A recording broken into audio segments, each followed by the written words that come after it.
On m'a dit la servitude moderne et la servitude volontaire. C'était donc ça.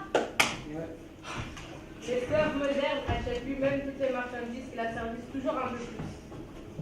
Il court derrière un travail toujours plus aliénant qu'on consent généreusement à lui donner s'il est suffisamment sage. Il choisit lui-même le maître qu'il devra servir. Pour que cette tragédie mêlée d'absurdité puisse se mettre en place, il a fallu d'abord ôter à l'esclave moderne toute conscience de son exploitation. Voilà bien l'étrange modernité de notre époque. Contrairement aux esclaves de l'Antiquité, aux serfs du Moyen-Âge, aux ouvriers des premières révolutions industrielles, nous sommes aujourd'hui devant une classe totalement asservie, mais qui ne le sait pas, ou plutôt ne veut pas le savoir.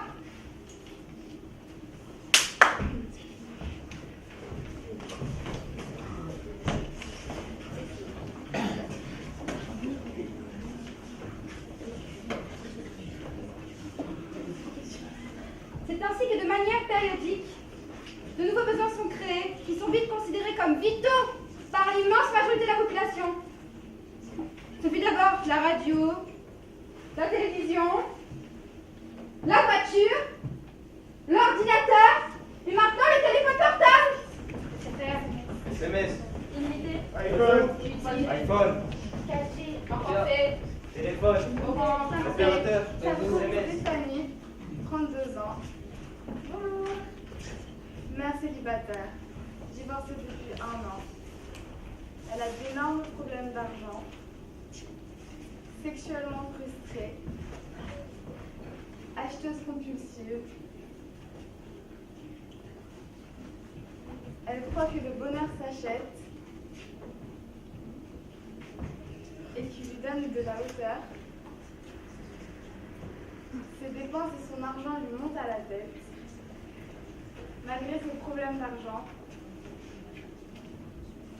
malgré son subconscient qui lui dit que c'est mal, c'est plus fort qu'elle, elle ne peut s'en empêcher. Achète-moi, achète-moi. Allez, achète-moi. Stéphanie. Tremble, Stéphanie, tremble. Honte à toi. Culpabilité à toi. Arrête-toi avant qu'il ne soit trop tard. Finalement, elle craque. Ah bah, vous avez craqué alors.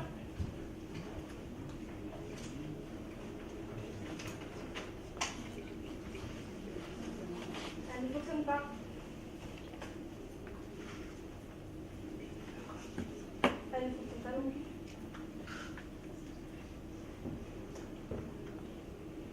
Allô? Allô, Mes cartes bonjour. bleues ne marchent plus. Je ne comprends pas. Que se passe-t-il? Ah, ça tombe bien. Je voulais vous voir. J'ai votre relevé de compte sous les yeux. Et franchement, madame, ça ne va plus du tout. Vous êtes de nouveau à découvert. Je ne comprends pas. Vous ne comprenez pas, vous ne comprenez pas. Vous dépensez plus que ce que vous ne gagnez. Forcément, c'est le déficit. Même à l'État français, à l'Union européenne, on lui refuse des endettements excessifs.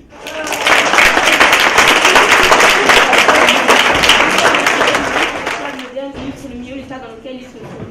Disposant d'un temps toujours plus limité pour préparer la nourriture qu'il ingurgite, l'esclave moderne en est réduit à consommer à la va-vite ce que l'industrie agrochimique produit. L'esclave moderne erre dans les supermarchés, là où il n'a plus que l'illusion du choix. Les marchandises de ces supermarchés sont issues d'OGM. De mélange de colorants et de conservateurs. De pesticides. D'hormones et d'autres inventions de la modernité. L'autre conséquence de la fausse abondance alimentaire, c'est la généralisation des usines concentrationnaires. Et l'éclatement massif et barbare des espèces qui servent à nourrir les esclaves. Le pillage des ressources de la planète, la production d'énergie et de marchandises, et le rejet et autres déchets de la surconsommation, hypothèquent gravement la terre et les espaces qui la peuplent. Il faut produire, produire et produire encore.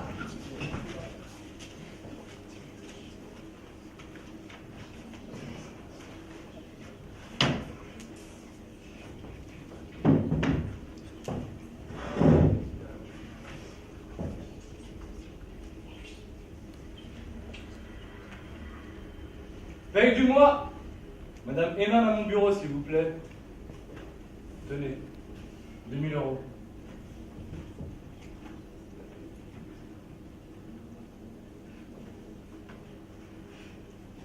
Monsieur Bamako à mon bureau, s'il vous plaît. Bonjour. Bonjour. Tenez, 1000 €. Merci. De rien. Des combien? 1000 euros. C'est un homme. Et alors? Excusez-moi, monsieur, bonjour. Bonjour. Je constate que j'ai eu seulement 1000 euros. Oui, effectivement. Tandis que madame Emma avec 2000 euros, je comprends pas. Monsieur Bamako, laissez-moi vous expliquer quelque chose. Les femmes sont plus productives. Ça a toujours été, ça le sera toujours, et c'est pas demain la veille que ça changera. Merci. Mais une différence de 1000 euros, monsieur, je comprends pas.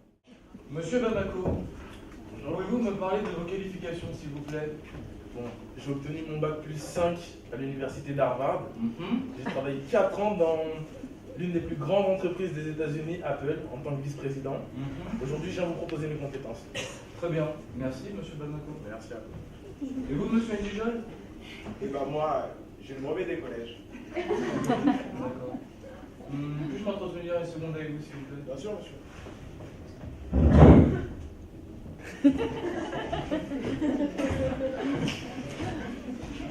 Bienvenue dans l'entreprise. Merci, monsieur.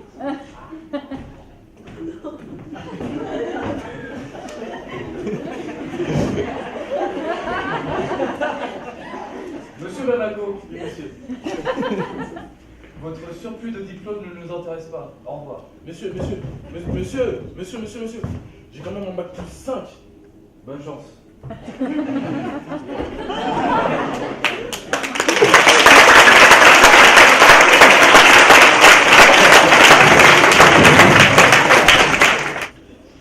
Travail, du latin tripalium, trois queues, instrument de torture. Pour entrer dans la ronde de la consommation frénétique, il faut de l'argent. Et pour avoir de l'argent, Il faut travailler, c'est-à-dire se vendre. Chaque geste de l'esclave moderne est calculé afin d'augmenter sa productivité.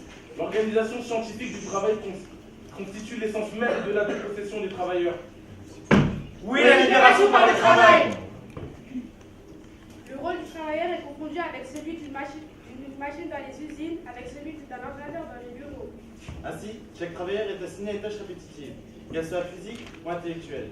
Oui, la libération par le travail. La réponse des activités aliénantes que l'on présente comme une libération. L'esclave moderne est spécialisé dans son domaine de production. Cette spécialisation se retrouve à l'échelle de la planète dans le cadre de la Division internationale du travail.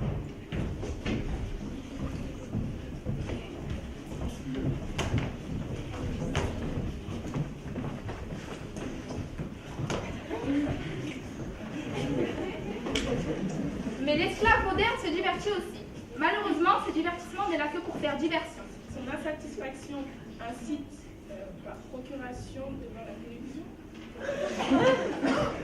Tandis que les empereurs de la Rome antique achetaient la soumission de leur peuple avec du pain et les jeux du cirque assez sanglants.